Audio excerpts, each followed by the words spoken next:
Hello viewers, आइए आगे बढ़ाते हैं सिलसिले सवाल जवाबात को। प्रश्न व उत्तर, क्वेश्चन एंड आंसर्स लेते हैं। सबसे पहला सवाल, बच्च को उत्तराखंड में बूझ के नाम से जानते हैं या बोझ के नाम से जानते हैं, तो वो बच्च और बोझ इसी का भ्रंश लगता है। बहुत बहुत शुक्रिया जनाब एक नया नाम बताने के लिए। दूसरे नंबर पर अख्तर अली अंसारी साहब का सवाल है कि क्या सफ़ेद दाग का इलाज है। अल्हम्दुलिल्लाह सफ़ेद दाग का इलाज हमारे यहाँ पर है यूनानी सिस्टम के ज़रिए। माज अहमद साहब का सवाल है कि पित्त की पथरी के बारे में बताएं। देखिए जनाब, पित्त की पथरी का इलाज दवाओं से नहीं होता है। हमने अपने वक्त में बहुत कोशिश की, बहुत सारी दवाओं को ट्राई किया, लेकिन हमसे ये इलाज नहीं हो सका। इसीलिए हम अब जो भी कोई कोलेथियासिस का पेशेंट आता है, पित्त की पथरी का पेशेंट आता है, तो उसको हम ऑपरेशन की सलाह देते हैं। बाकी फिर सबका अपना फैसला होता है। देसी हकीम जी ने पूछा है कि तुरंजबीन पर वीडियो बनाएं। तुरंजबीन पर हमारा वीडियो है, आप हमारे चैनल पर जाकर देखें। और ज़राबंद मदेरज पे इंशाल्लाह हम जल्दी वीडियो बनाएंगे, शायद नहीं बनाया है।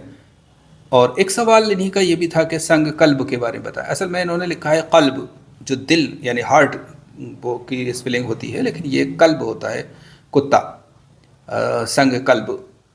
तो ऐसा कोई पत्थर नहीं होता है, लेकिन किताबों में ऐसे एक तसव्वुराती पत्थर यानी इमेजिनरी स्टोन का जिक्र है, लेकिन ऐसा होता नहीं है। गिलों का बारीक सफ़ूफ किस काम आता है। जरदुश जरदान साहब, इनका नाम थोड़ा सा टिपिकल है, हम कभी नहीं समझ पाए। जरदुश हारे जरदान, ये तखल्लुस है या सरनेम है या नेम है, या बहरहाल ये हमारे बहुत ख़ास व्यूवर हैं। तो गिलों का बारीक सफ़ूफ बहुत सारे अमराज में काम आता है, ख़ास तौर से बुखार या खून की बीमारियों के लिए। शाहिद साहब का सवाल है कि दांतों की खोड़ को सही करने का कोई इलाज बताएं। तो ये मुमकिन नहीं हो पाता है। एक सवाल ये भी है कि मुरब्बा आंवला को धोकर क्या शुगर के मरीज़ खा सकते हैं। नहीं, उसके बावजूद भी बहुत सी शक्कर उसके अंदर होती है। वह आंवला ख़ुद भी मीठा होता है। अगर डायबिटीज़ ज़्यादा रहती है तो ना खाएं तो बेहतर है, और अगर खाना ही है तो फिर ये देखें कि आपकी डायबिटीज़ का लेवल क्या रहता है। मछली का मिजाज बताएं। एक सवाल ये है, मछली का मिजाज सर्द तर होता है। हालांकि मैं जानता हूं कि ये कहने के बाद अब बहुत सारे लोगों का रिप्लाई आएगा कि नहीं, इसका मिजाज सर्द खुश्क गर्म खुश्क होता है या अपने लेवल से, लेकिन सच यही है कि ये सर्द तर होती है। हमारा बहुत एनालिसिस है, ऑब्जर्वेशन है, और यूनानी की कुतुब में भी लिखा हुआ है। एक सवाल ये है कि नौशादर जो बाज़ार से मिलता है उसको इस्तेमाल कर सकते हैं क्या। जी हाँ, आप उसको इस्तेमाल कर सकते हैं। अगर उसको नौशादर को आप मुसफ़्फ़ा करते हैं तो भी बेहतर है, वो जौहर नौशादर हो जाता है।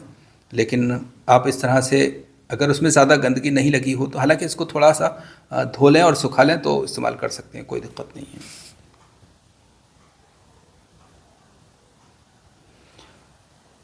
यूसुफ अहमद साहब ने पूछा है कि लबूब कबीर का मिजाज बताएं। लबूब कबीर का मिजाज गर्म और तर होता है।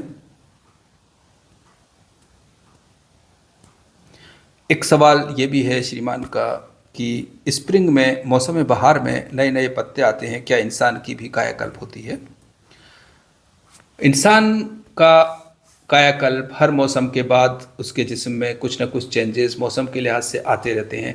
जब वो सर्दी से गर्मी की तरफ जाता है, जब गर्मी से सर्दी की तरफ जाता है, तो बारिश की तरफ जाता है, तब यानी कि हर मौसम में से जब जो जाता है तो उसके इंसान के बहुत सारे आने वाले वक्त के हिसाब से और पिछले ज़माने के जो इफ़ेक्ट्स रहे उसके हिसाब से उसमें चेंजेस आते रहते हैं।